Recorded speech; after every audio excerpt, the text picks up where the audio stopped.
Apple CEO Tim Cook. Apple Music has 15 million users. Laguna Beach, California. Apple Inc. said it has 15 million users on its streaming music service, including 6.5 million paying subscribers.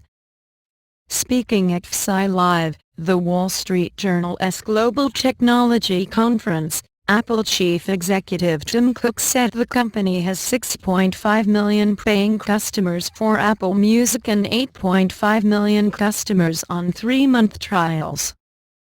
Apple launched Apple Music on June 30 and offered every user a 3-month trial period.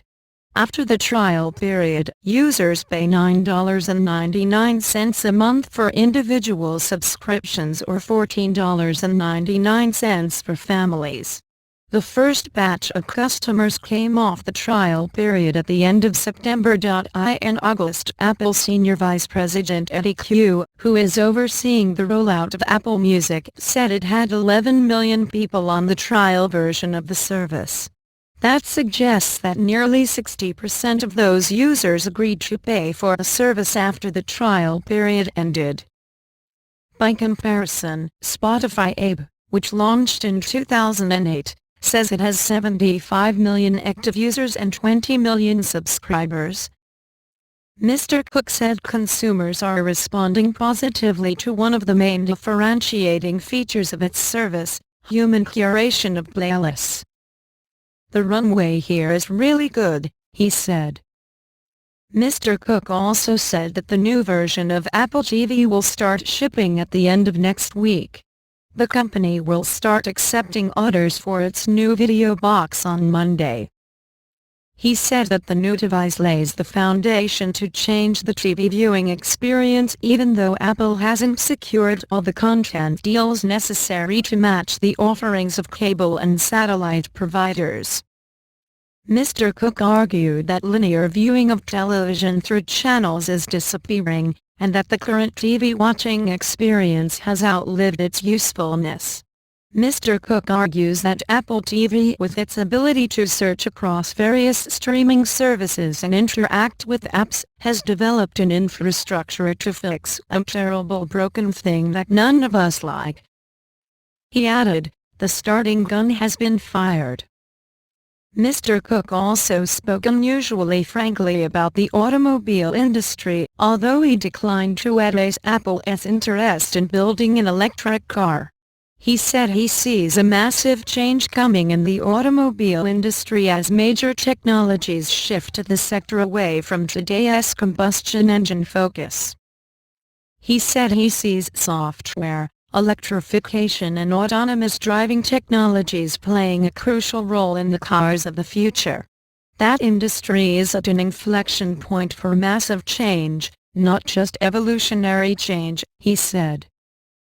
In the short run, Mr. Cook said Apple is focused on improving the information and entertainment system in cars through its CarPlay service.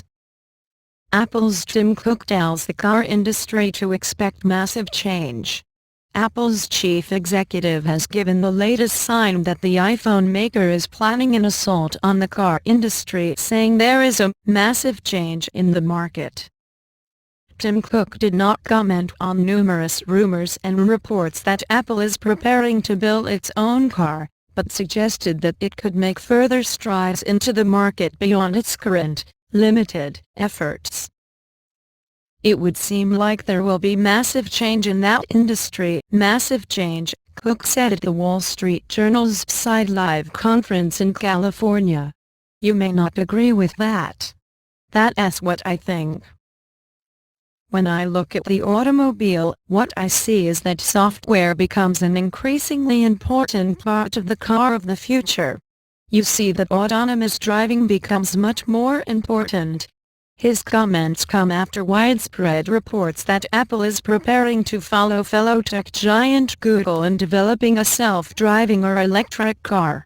It is reportedly preparing to put one on sale as early as 2019, but safety and testing regulations mean it would have to make such plans public well before then. Apple already has an onboard computer system, CarPlay, which allows cars to display calls, play music and talk to Siri, which is slowly being adopted by some manufacturers. Cook said that Apple was currently working on bringing this iPhone experience into cars, but opened up the possibility of doing more. "We'll see what we do in the future," he said. Apple has hired several high-profile car experts including Megan McLean, a former Volkswagen engineer with expertise in automated driving, and Vinay Palekode, a graduate researcher at Carnegie Mellon University, the hub of automated driving research. It has also reportedly been testing locations to develop its car and meeting California officials to discuss regulation. Elon Musk, the chief executive of electric car maker Tesla, has suggested that Apple will not find it easy to build a car, saying it is much more difficult than people might expect. "It's good that Apple is moving and investing in this direction. But cars are very complex compared to phones or smartwatches. You can't just go to a supplier like Foxconn and say, 'Build me a car,'" he said. Separately, Cook said that the company's music streaming service Apple Music has 6.5 million paying customers, around a third of Spotify's 4 months after it launched, and 15 million including those on the free trial.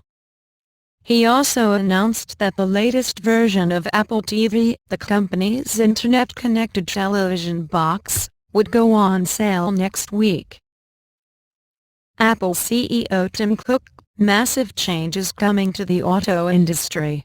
Apple CEO Tim Cook said that the automotive industry is at the precipice of massive change, though he stopped short of saying whether the world's largest publicly traded company would play a role in that transformation. Cook enumerated ways that the modern descendants of the Model T would be shaken to the very chassis: the growing importance of software in the car of the future, the rise of autonomous vehicles, and the shift from an internal combustion engine to electrification. "It would seem like there will be massive change in that industry, massive change," Cook said on Monday night at the Wall Street Journal's WSJDLive conference at the Montage Resort in Laguna Beach, California. "You may not agree with that. That's what I think." Cook, who was interviewed on stage by WSJ executive editor Gerard Baker, declined to respond to published reports that Apple is developing an electric car that might hit the road as soon as 2019. Cook said that, in the short term, Apple is working to bring the iPhone experience to the vehicle through CarPlay, its in-dash system that creates a way for users to access their iTunes music collections or get driving directions from its mapping software without touching their phones. "We'll see what we do in the future," Cook said, leaving open the tantalizing prospect of more. "I do think that the industry is at an inflection point for massive change." Cook fielded questions about the company's first foray into wearable computers with the Apple Watch, its ambitions to transform television with the Apple TV, the status of the Apple Music subscription service, and the company's new smartphone upgrade program, which it introduced with the September introduction of the iPhone 6 seconds and 6 seconds Plus. Asked how many Apple Watches the company has shipped, Cook repeated his previous statement that the company wouldn't disclose any information that would aid its competitors. Then he employed humor to cut off further questions in that vein. "I can't tell you tonight. We shipped a lot the first quarter. In the September quarter, we shipped even more, and I can predict we're going to ship even more this quarter," Cook quipped. The Apple chief did, however, break some news on the Apple Music front, saying that the company now has 6.5 million subscribers. And he said that Apple would begin taking orders for its new Apple TV on Monday, and would start shipping by the end of next week. Cook rejected the suggestion that Apple's just instituted smartphone upgrade program represented a competitive challenge to the nation's wireless carriers, which also sell the devices. Instead, He said it's designed to satisfy the demand of the company's consumers who want a simple way to get the latest iPhone every year. They want it to be simple, so we designed a program just for them, Cook said. Cook reserved his most passionate remarks for Apple TV, pledging that it will do nothing less than transform the television experience. He described the set-top box as laying the foundation for a new television experience, one that allows networks such as HBO to deliver their content directly to the consumer. This linear TV model has outlived its usefulness, said Cook. It's time to lose sight of the shore and move on with it. Cook, once known as the operations chief who quietly made Apple's supply chain hum, is growing ever more confident in taking center stage as the executive at helm of the technology giant. He has been increasingly visible, flying to New York City to chat up the 3D touch features of the latest iPhones as a guest on The Late Show with Stephen Colbert and squeezing in an interview with BuzzFeed, one of the Internet's most viral sites, en route to the company's flagship store on Fifth Avenue. Cook is often greeted like a celebrity when he is spotted at stores around the country, where he invariably poses for photographs with store employees and customers alike. He has also played a more prominent role in social issues, taking a public stance in opposition to an Arizona state religious freedom bill that he and others feared would be used by business owners to deny services to gay and lesbian Americans.